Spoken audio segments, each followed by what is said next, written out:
Hi, everyone. Okay, let's get started on the chapter 10. This is a very interesting book, I must say. Seems like every single chapter that I've read, I've had something to say about it. So that's kind of interesting. I've had something to share of my own personal experience. So we shall see. Chapter 10. Oh, here we go.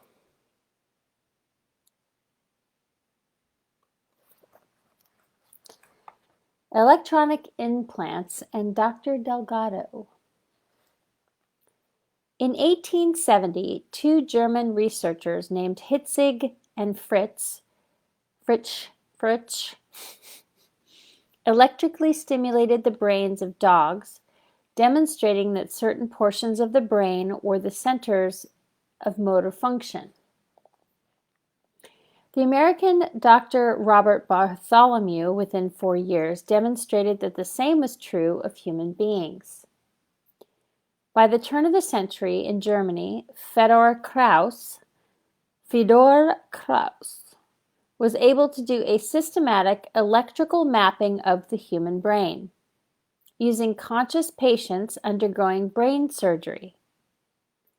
Another early researcher into electrical stimulation of the brain was Walter Rudolf Hess, who began research into ESB in the 1930s, jolting patients' brains with shocks administered through tiny needles that pierced their skulls.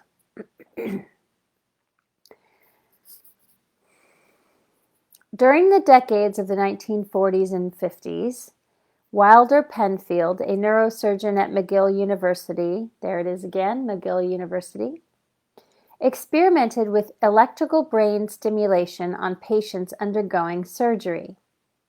One of Penfield's discoveries was that the application of electricity on alert patients could stimulate the memory of past events. Since 1949, the Tulane University Department of Psychiatry and Neurology has done experimentation in the implantation of electrodes into patients' brains. According to one of their staff-generated reports, by implementation of electrodes into various predetermined specific brain sites of patients capable of reporting thoughts and feelings, we have been able to make invaluable long-term observations. Other early researchers into direct brain stimulation were Robert G. Heath of Tulane University School of Medicine in New Orleans and his associate, Dr. Russell Monroe.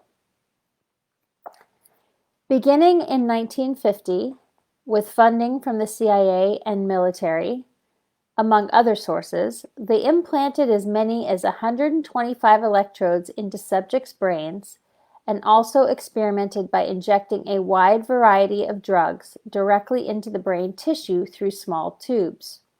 These drugs included LSD, psilocybin, and mescaline. One of Heath's memorable suggestions was that lobotomy should be used on subjects, not as a therapeutic measure, but for the convenience of the staff.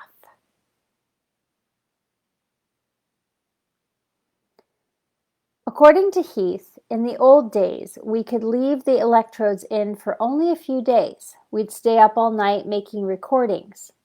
After we refined our method, we started leaving the electrodes in up to several years so that the patients could be restimulated with when symptoms recurred.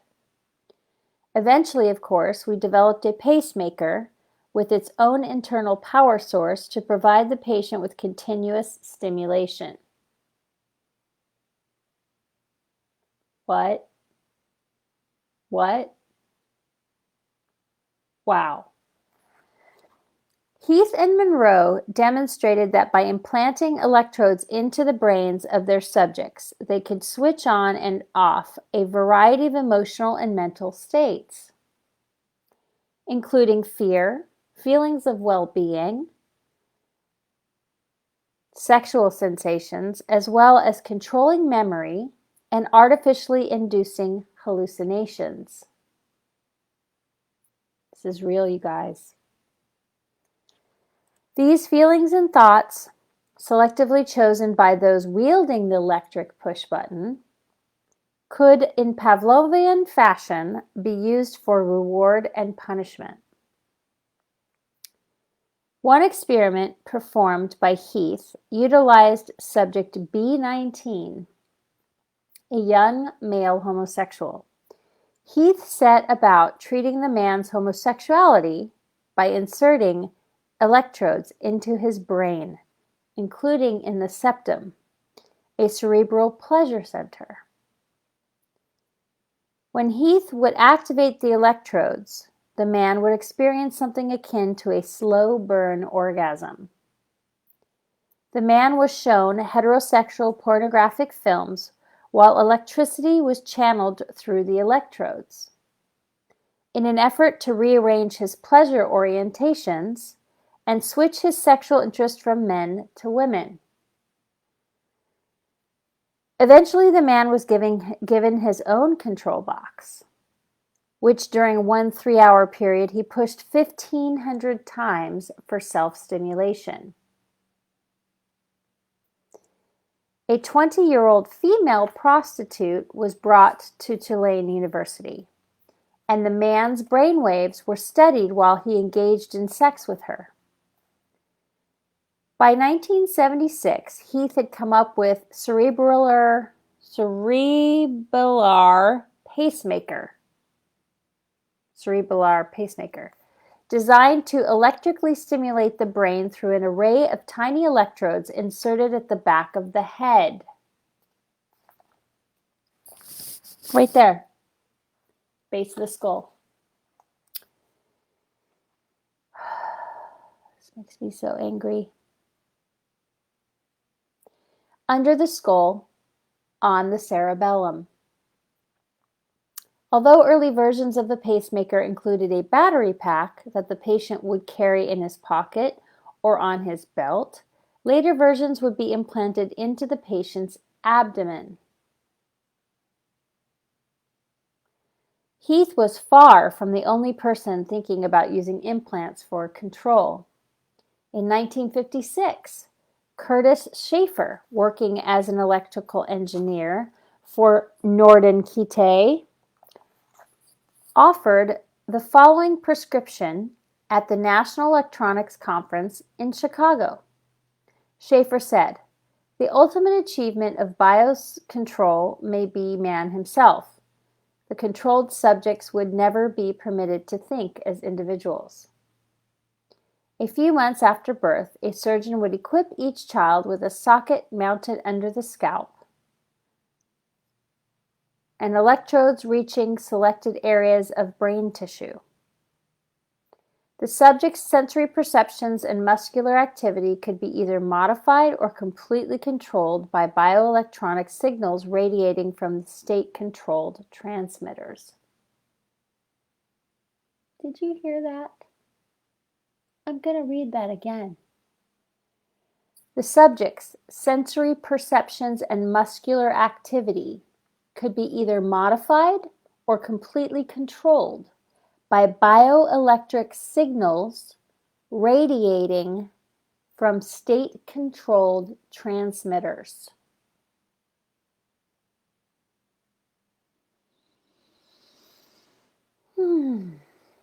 Intelligence agencies have long been interested in the possibilities of direct brain electrical stimulation. A report on the CIA's MKUltra Subproject 94, issued in October 1960, said, quote, "Initial biological work on techniques and brain locations essential to providing conditioning and control of animals has been completed. The feasibility of remote control of activities in several species of animals has been demonstrated. The present investigations are directed towards improvement of techniques." End quote. A CIA research staff memorandum for the Deputy Director of the agency from April 21, 1961 stated, quote, At present time, we feel that we are close to having debugged a prototype system whereby dogs can be guided along specific courses through land areas out of sight and at some distance of the operator. In addition to its possible practical value in operations, this phenomenon is a very useful research tool in the area of the behavioral sciences. Dr. deleted an original document is taking appropriate action to exploit our knowledge of this area and provide adequate background for the development of future agency applications in the general areas of influencing human behavior, indirect assessment, and interrogation aids. End quote. The Spaniard, Dr. Jose Manuel Rodriguez Delgado, who studied medicine and taught physiology in Madrid, casts a long shadow in early CIA mind control research. Delgado is the man who perfected the stimoceiver, a tiny electronic device that is implanted into the brains of humans and animals and is used to transmit electrical impulses directly to the brain.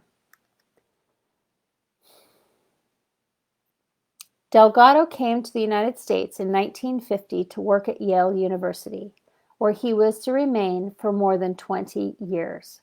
He was financed by a number of agencies, including the Office of Naval Intelligence, which was used to channel CIA funds.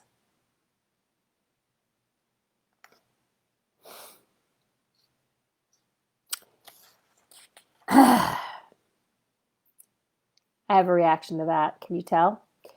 Unlike many of the researchers at the edge of behavioral control who seek anonymity, we are familiar with a good deal of Delgado's early research because he authored a book on the subject, Physical Control of the Mind, toward a psycho-civilized society, as well as several less well-known monographs. In a 1967 medical report titled Man's Intervention in Intracerebral Functions, Delgado rhapsodized about how he had started to influence the physiological basis of the mind and scientific investigation. Sorry, let me read that again. All these end quotes and things. Okay. Delgado rhapsodized about how he had, quote, started to influence the physiological basis of the mind, and scientific investigation has established the principles that, quote, we can experiment with intracerebral mechanisms responsible for the onset, development, and maintenance of specific behavioral and mental functions. The greatest challenge, however, is the possibility that we might substitute, at least in part, human intelligence for natural choices in man's design of man's highest quality, mental functions. End quote. In the same monograph, Delgado said that he had invented several types of brain implants. One type was the radio stimulator that provided jolts of electricity to the brain that were controlled by radio. Programmed stimulators were another type of brain implant. Delgado said the advantage of the programmed stimulator is that it is self-contained and does not depend on a radio link, and therefore the mobility of the subject is not limited, which is an important consideration and possible application of this unit for ambulatory therapy in humans. Don't you think it's funny that they called it therapy? Just saying. Another type of stimoceiver was the radio injector. The subjects of this type of stimoceiver are according to Delgado, equipped with mutilated electrodes attached to fine tunings, forming assemblies called chemotrodes, which are permanently implanted into the brain. Administration of chemicals is performed with a specially designed chemotrode pump, which measures 40 by 18 millimeters and weighs only 10 grams. That seems large now, actually.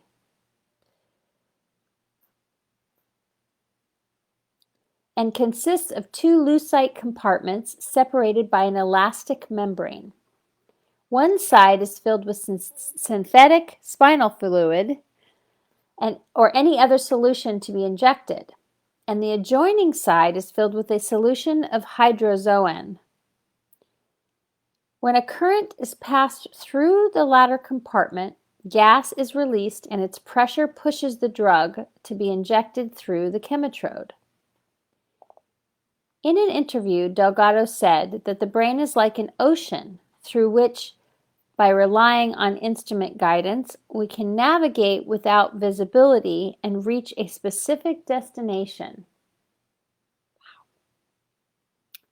What Delgado is specifically talking about when he says instrument guidance is locking the subject's head into a metal restraint attached to a metal arm that holds either a long hypodermic needle for chemical stimulation or a thin steel wire electrode that can be hooked up to dozens of other wires.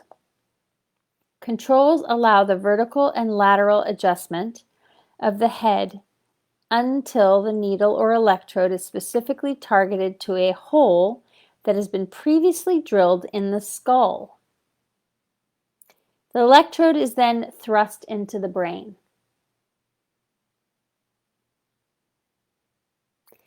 Delgado soon came up with a new transdermal stimoceiver that communicates back the reactions of the subject to the electrical or chemical stimuli.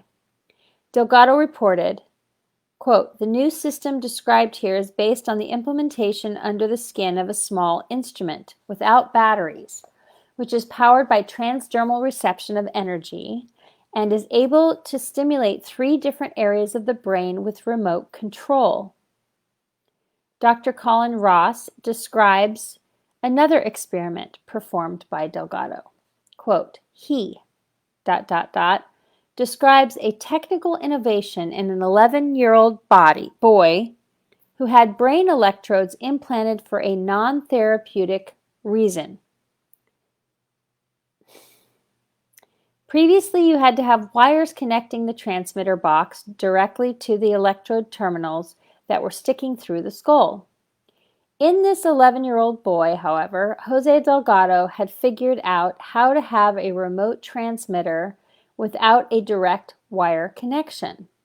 He describes pushing a button in this otherwise normal 11-year-old boy's brain transmitter box, and the boy starts being confused about his identity, wondering whether he is a girl, and talking about wanting to marry Jose Delgado. He pushes another button, and this behavior stops.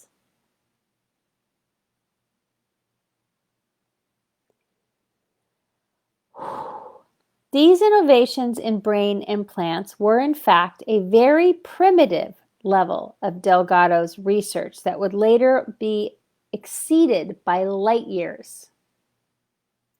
Later breakthroughs in technology were documented in two-way transdermal communication with the brain, published in 1975. By this time, Delgado had linked his brain implants with computers.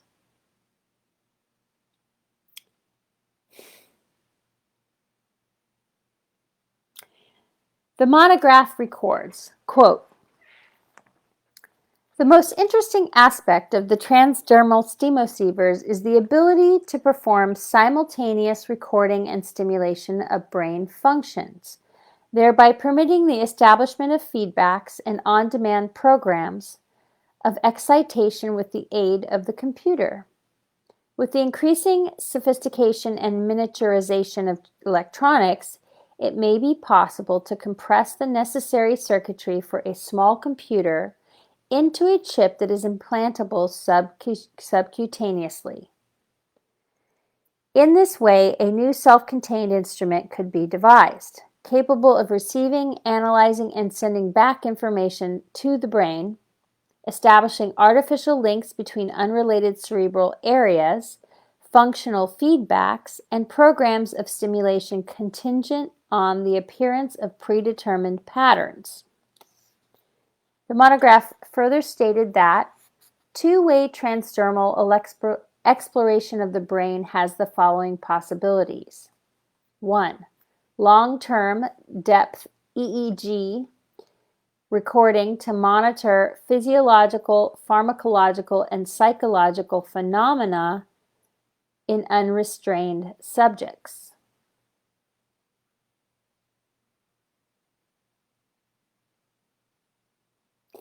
Long-term electrical stimulation of the brain to influence autonomic, somatic, and behavior responses, or to provide information directly to the brain, circumventing normal sensory receptors. Communication 3.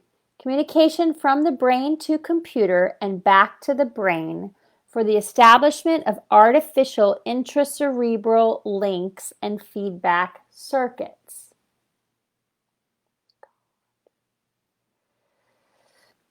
Four, clinical applications to humans of on-demand programs of stimulation triggered by predetermined electrical pattern. Many popular articles on Delgado intend us to think that his primary purpose was the rehabilitation of the mentally and physically sick. This does not happen to be the case. Delgado was a blatant control freak. An example is Delgado's experimentation on changing the social orientation of animals. One staging area for this experimentation was an island in the Bermudas.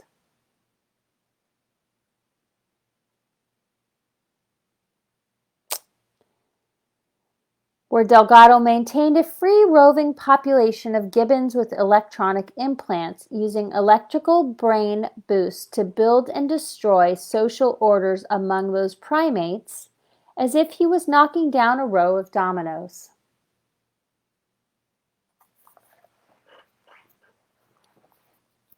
Okay. I'm going to keep reading, but remind me to go back to Bermuda. Okay. Holy shit. Delgado returned to his native Spain in the 1970s, where he was ostensibly employed as a physiology professor at the University of Madrid. He continued his experimentation on human subjects while in Spain. Although these researches have not been publicized. According to the report of a doctor who was a friend of Delgado's, one of the experiments that Delgado engaged in was the stimulation of the brains of the elderly in order to cause them to experience continuous sexual orgasms. This guy was sick, dude. By the 1980s, Delgado had changed directions in his work. Working at the 100-room Ramon y Cajal Hospital in Madrid, Delgado now began to emphasize changing brainwave patterns and physiology through electromagnetic broadcasting. Electromagnetic broadcasting. Frequencies, EMFs. Oh, hey now. Huh. Delgado said, much more research will have to be done, but with further knowledge, I am hopeful that without surgery or drugs, we will eventually be able to correct abnormal brain activity in humans. In an interview, Delgado stated that electromagnetic broadcasting for mind control had been developed to a state of effectiveness, and could be utilized at up to 3 kilometers. Okay, that was in the 80s. 3 kilometers in the 80s. Okay, now imagine.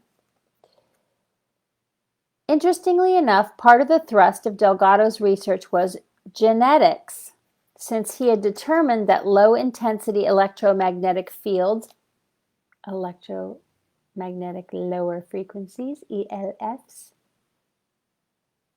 were capable of altering DNA.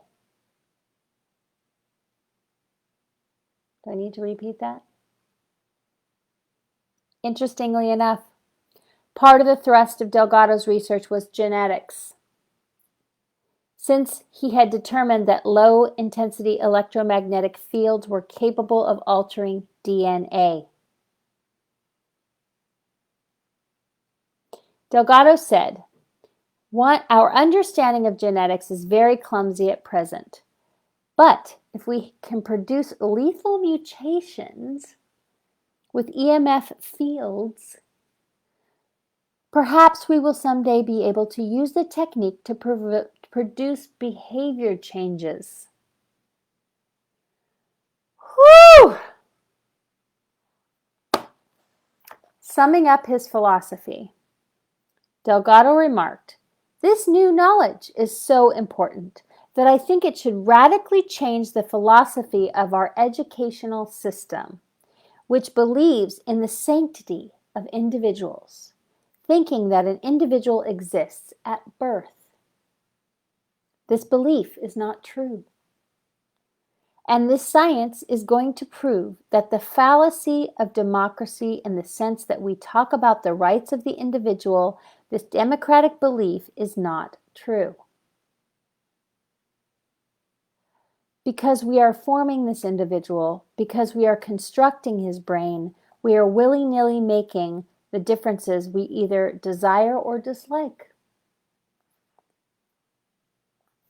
Man playing God. This is how I interpret this. Always a visionary in the Orwellian mold, Delgado said, "Looking into the future, it may be predicted that telerecording and telestimulation of the brain will be widely used."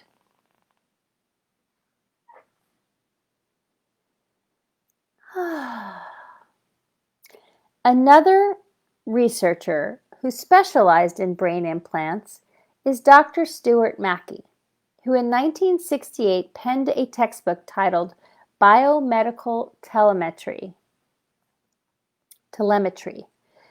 Mackey reported, quote, "Among the many telemetry instruments being used today are miniature radio transmitters that can be swallowed, carried externally, or surgically implanted in man or animal." It's 1968. 50 years ago. Yeah, okay.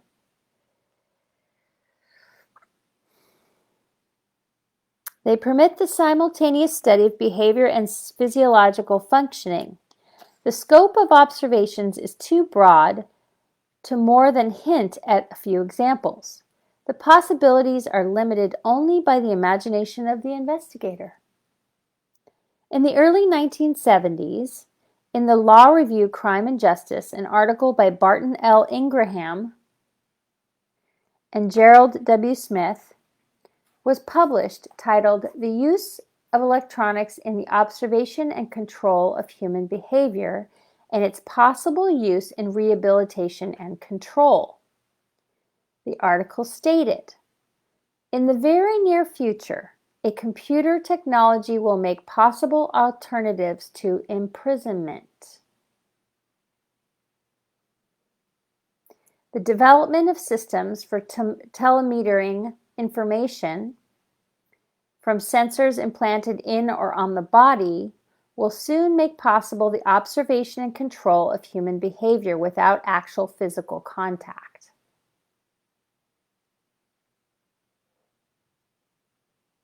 Through such telemetric devices, it will be possible to maintain 24-hour-a-day surveillance over the subject and to intervene electronically or physically to influence and control selected behavior.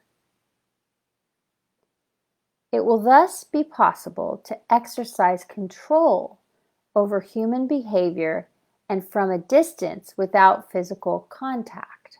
The possible implications for criminology and corrections of such telemetric systems is tremendously significant.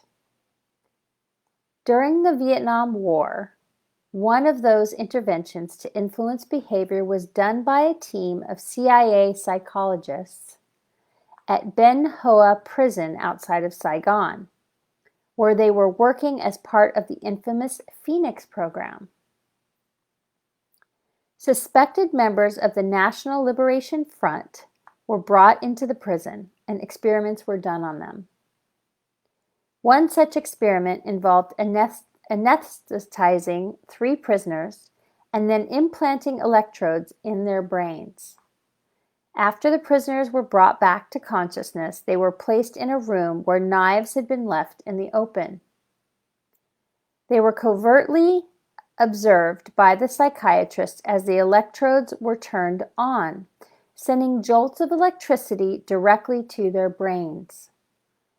The apparent hope was that the prisoners would go berserk and attack each other with the knives, providing a juicy footnote to the CIA psychiatrist's report. To the dismay of the CIA shrinks, this did not happen. The electrode-implanted prisoners were deemed useless. They were summarily shot, their bodies burned. In the States, doctors at the University of Mississippi in Jackson, as of 1972, were implanting electrodes into the brains of Black children as young as 5 years old, with the purpose of controlling hyperactive and aggressive behavior. A report from Dr. Peter Breggin states that their brains were being implanted with electrodes that were heated up to melt areas of the brain that regulate emotion and intellect.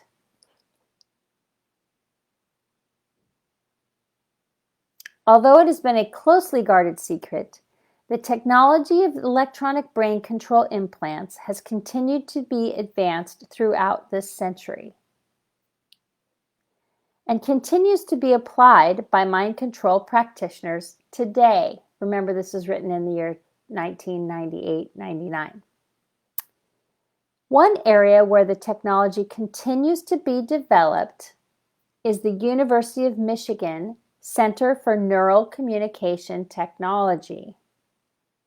According to information on their website, the center was initiated to obtain resources necessary to meet the increasing demands for multi-channel silicone substrate microprobes fabricated at the University of Michigan Center for Integrated Sensors and Circuits. These probes are being developed for acute and chronic recording and/or stimulation of the central nervous system.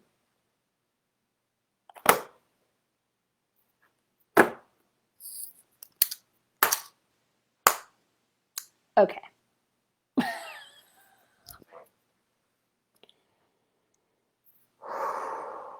This shit triggers me so hard, you guys. Like, whoa. I'm so triggered. So triggered by this shit. Just the fact that there's this idea in anyone's mind that it's acceptable to test on humans or animals, live beings, that right there is enough for me. Oh, but it gets better. They're not only testing on us, they're actually controlling the stimulation within our bodies, within our nervous systems, within our brain synapses firing, controlling how we think and move and act and feel? What? How on earth is this even possible that it got to this level? And this is 50 years old, almost 60 years old. This has been going on, okay? This book was written from research that was done about the past. So this is, showing from the turn of the 20th century in the late 1800s till now we're in the 70s, right?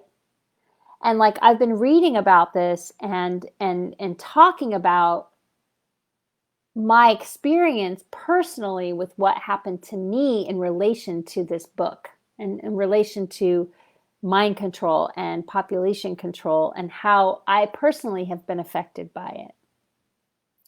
Now, I intuitively know that there are many people, millions of people, that are being targeted on the planet right now.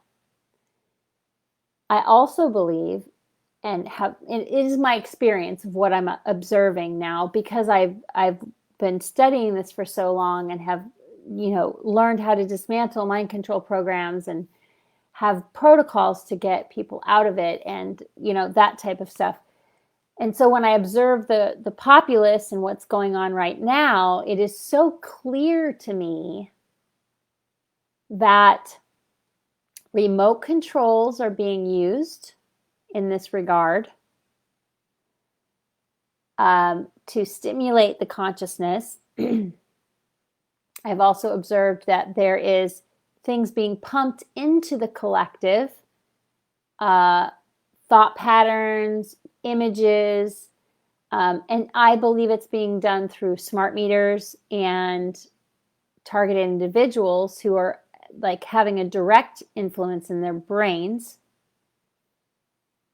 And so also there's been a cloak, there's been sort of a dark magic spell over everything. And now that veil has been lifted, right? And through the lifting of the veil, now it's evidently clear what's going on. If you have any level of psychic ability whatsoever, which most of us do, right? It is clear to see that we've been hoodwinked and been lulled to sleep through some spell. And now that spell is coming off of everyone, and people are starting to wake up from this mass sleep that they had us in, where they were literally controlling the population. And they were controlling the population to work for them, to buy things once they earned the money, and to be debtors to them, to the owners. They think they own us. They self-proclaim themselves as owners of humanity. Okay? These people, and I can't even call them people, but whatever's moving through these people, they literally think that they own us. Okay? They don't. We are sovereign individuals, organic souls living in human form. But what they're doing is taking advantage of the fact that they can harvest our vital life force energy for themselves through the swift money system and through population control and false flag events that create loosh, which is the negative energy that's produced from fear and large-scale events that cause a emotional reaction in the field. And now that's on steroids, right? Because they have panicked and they are no longer in control. And they're pissed. And they can't control the narrative anymore. And the narrative is what was keeping everybody asleep. But too many people have woken up. And so now everything they do it is so evidently clear that it's a reaction and that they are still attempting to control what few are left of the masses that actually believe what they're saying. There's literally a bifurcation happening, you guys, and it is so clear. Like it is you can witness it in the here and now. Like it's actually happening right now. So my intuition, though, is what's going to happen is it's going to pop. There's going to be a point where it just pops and everybody just, the veil comes completely off and everybody's awake and there's no turning back. That's what I feel is coming. And that will happen through a series of events, one of those being a new financial system that is being implemented now. And what that will do is that will raise the vibration of the earth and the people and the consciousness of the earth in such a way that there's no chance for there to be a veil anymore. That it'll just be off, you know? And people will, I mean, there will be a level of financial collapse, but there will also be a level of financial abundance and a jet jubilee. So both are going to be happening simultaneously. And it's almost like separating the wheat from the chaff. It's going to really define and delineate who's who, right? Which we're already seeing. It's very evidently clear. But it will be more unifying, I think, than people realize, in that people will be drawn towards the light. They'll be drawn towards the positive energies, and they'll be drawn towards right relations, and they'll be drawn towards heart-centered communication. And those that are still organic souls living in human form, they will want to be nowhere near the extreme negativity that is playing out. And communities will start to form very quickly to support that. That's what I've seen. And also, those that are not embodied, whose souls are not embodied, they're going to have a really hard time staying present to that. And so they'll have to make a choice, right? They're going to have to make a strong choice for themselves as to where they want to end up. And my sense is that the majority of the people will actually come into the camp of the, positive camp, the good vibes camp. But they won't be able to enter into that field unless they've energetically sloughed off and released all the energies that were connected to them, and then come back into their bodies, the soul coming back and embodying. And so this is going to be a process that we're in right now. It's just it's barely scratching the surface, you guys, of what's coming. And just a little bit about my history. From a very early age, maybe 2 years old, I was hooked up to electrodes and stimulated. And my central nervous system, by the time I was in my 40s, was completely jacked and I could barely function. And I had to rebuild my entire system from the ground up. And my central nervous system now is much better. I don't get triggered nearly to the degree that I used to, but it's still a challenge to be fully present in my body without being triggered. But I'm pretty grounded now in my body, and I don't get triggered nearly as much as I used to. I was sharing on one of these other videos that I used to get triggered like 7 to 10 times an hour. Like I was just like, oh, like my whole body was completely fucked up, just fucked up. And it was hard to keep my sanity. It was literally the most difficult thing, was to keep myself in this body. But I did it, and I'm here. And anyone else can do it too. And I think especially right now with people waking up, I think there's a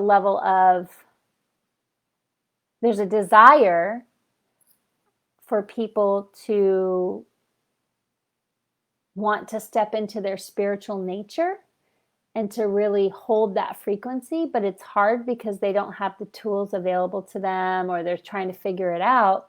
And then all this stuff, all this stimuli is coming at them like 24/7 in the field. Just we're being bombarded with information constantly, right? And on the negative and on the positive, but not as much positive as negative. It's definitely like a larger percentage of negative energy. And so it's like our positive energy got hijacked, right? And so it's really important for us to remember that we still have the same God. We still have the same source energy available to us. We still have the love in our hearts. We still have our soul embodiment. We are still here. And it's important for us to take the time to ground and to love ourselves through this and to find peace and centeredness and groundedness within our bodies. That is the one thing that's going to take us through this, is our prime directive. And so if we're not taking care of ourselves, it's going to be very difficult to stay here. So I invite you to really take care of yourself and have take time every day to ground into your body in the morning and in the evening, and just really be present, really be here. Not all the phones and electronics, just take it all away for a minute and take time to ground in your body and be fully present with your experience in the here and now, and just be present. And that happens through meditation or sitting or laying on the earth. Whatever it takes to be here now is going to be really, really helpful and important moving forward as we ride this wave that we're in right now of this chaos, right? So with that, I'm going to bid you adieu. I love you guys. I'm so grateful. Thank you for being here with me. Thank you for being part of Storytime with Saralise. I'm kind of enjoying it because these are subject matters that are really hard to talk about. This is a really hard subject matter. It's really hard for me to read these words. And I feel really grateful that somebody's in it with me, even if I don't know who you are at this moment in time. But just thank you for being here, and thank you for listening, and thank you for witnessing me and my story and my experience. And I hope it's helpful. I think that it is. But I'm just doing it because I feel moved to do it. So I'm grateful to be here, and thank you for being available to witness me in this moment. Have a good evening, and I'll see you later. Bye.